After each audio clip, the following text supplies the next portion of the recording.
Well, it was a dark, grisly, rugged upbringing when Joe Pompili was growing up in the Valley and other places in Ohio, often bullied, ridiculed, and abused in many ways for a disorder he never knew he even had, Tourette's syndrome. Pompili recounts the story in Twitch, which was written by his wife, Diane. They both joined me today to talk a little bit more about the book.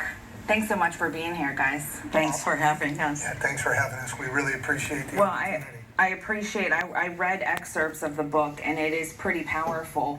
Why did you write it after all these years? Because you found out you had Tourette's not until your late 20s. Yeah, 27. 27 years old, I found out I had it, but prior to that, we knew nothing. It was just it was something that Joe did.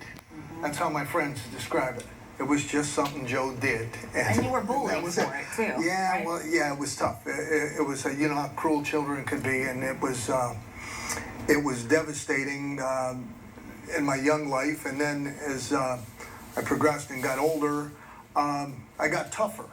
But growing up at this age, 13, 14, 15, that young age, you don't have the wherewithal to be tough and to face that adversity. And you make choices maybe you wouldn't make to be tough. Yeah. When you eventually said, Diane, write the book, or did Diane say, I'm writing a book? How'd that happen? Yeah, that was, well, all I was doing was, everything in my life is a story. And my kids grew up telling stories. This is another one of Joe's stories. Sure. Well, I would tell her stories, and well, she'd probably describe it best as to what happened. I listened to, and I knew some of the stories because I knew Joe in his young life. But some of the stories he told me in his 10-year trek of homelessness, I went, are you kidding me? How did you survive? So we came to that point. I kept saying to him, you need to write a book. Children are killing themselves, never knowing that this gets better. And finally, I convinced him, well, my daughter-in-law, who was the editor, convinced him to write the book, and he told the stories, and I put it on paper. And you are pretty funny. So you go from the highs of laughing to the dark abyss of, Yes. drugs, homelessness, your uncle being in the mafia and, ordering a hit at one point. It was pretty rough, Yeah. to go through. But people have all kinds of emotions when they're feeling this. Why do you think it's impacting people? Well, what it does is it demonstrates to people that no matter how dark or how grim or how bad something gets, good can come out of it. And if you find somewhere in your heart and your soul to just, you got to laugh at it.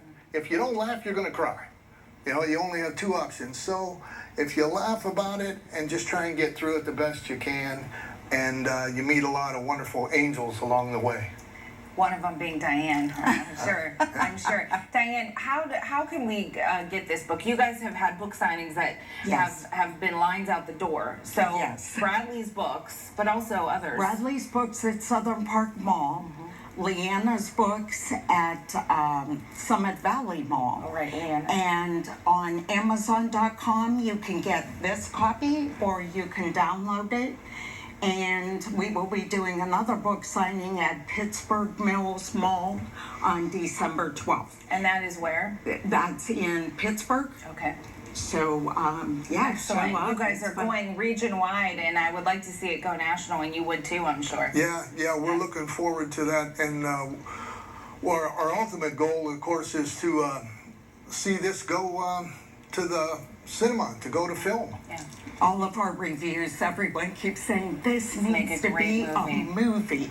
So we're hoping that comes true for us. I think it would help so many children who are just struggling to have something to look at when their life seems dim. Well, much luck to you, Joe and Diane. Thank you so much. Thank you so much. And the book Twitch, you must read. It's a must read. Here's your lottery. We'll be right back.